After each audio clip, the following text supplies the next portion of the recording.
दोस्तों, आप सुन रहे हैं अकबर और बीरबल की सर्वश्रेष्ठ कहानियां। आज की हमारी कहानी है अकबर का साला। तो बिना देर किए आइए शुरू करते हैं अपनी कहानी। अकबर का साला हमेशा से ही बीरबल की जगह लेना चाहता था। अकबर जानते थे कि बीरबल की जगह ले सके ऐसा बुद्धिमान इस संसार में कोई नहीं है।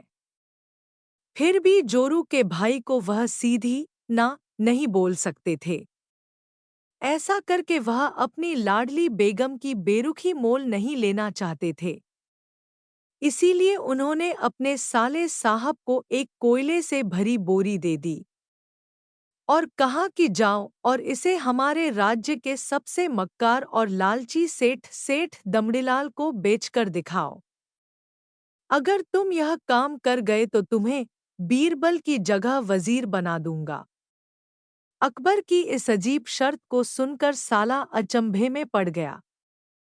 वह कोयले की बोरी लेकर चला तो गया, पर उसे पता था कि वह सेठ किसी की बातों में नहीं आने वाला, ऊपर से वह उल्टा उसे ही चूना लगा देगा।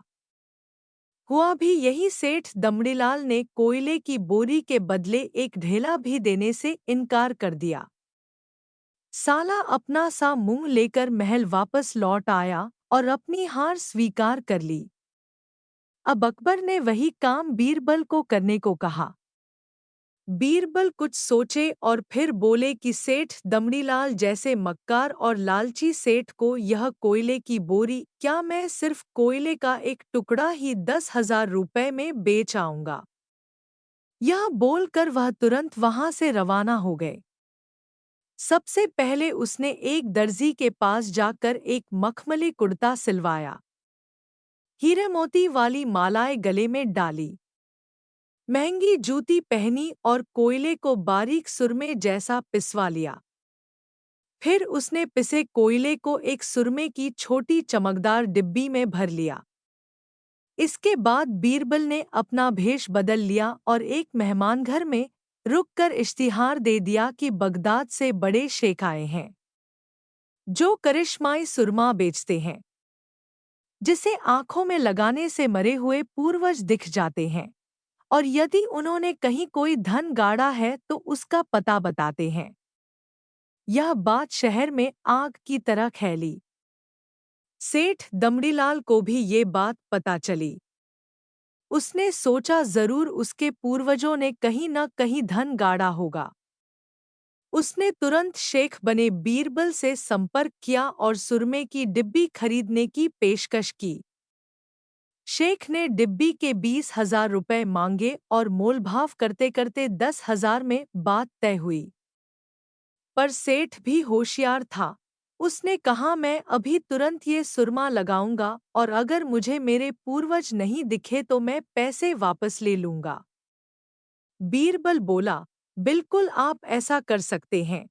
चलिए शहर के चौराहे पर चलिए और वहां इसे जांच लीजिए। सुरमे का चमत्कार देखने के लिए भीड़ इकट्ठा हो गई।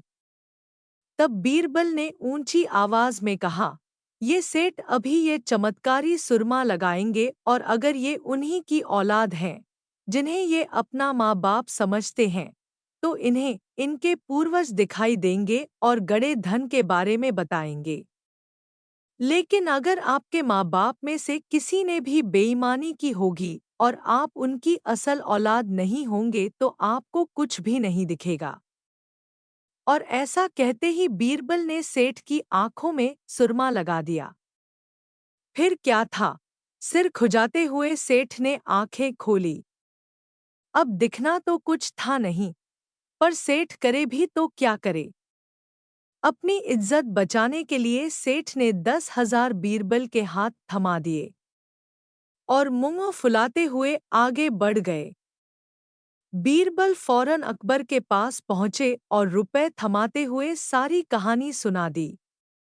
अकबर का साला बिना कुछ कहे अपने घर लौट गया और अकबर बीरबल एक दूसरे को देखकर मंद मंद मुस्काने लगे। इस किस्से के बाद फिर कभी अकबर के साले ने बीरबल का स्थान नहीं मांगा। आपको ये कहानी कैसी लगी? आप हमें कमेंट करके ज़रूर बताएं और अच्छी अच्छी कहानियाँ सुनने के लिए आप हमारे चैनल को सब्सक्राइब ज़रूर करें।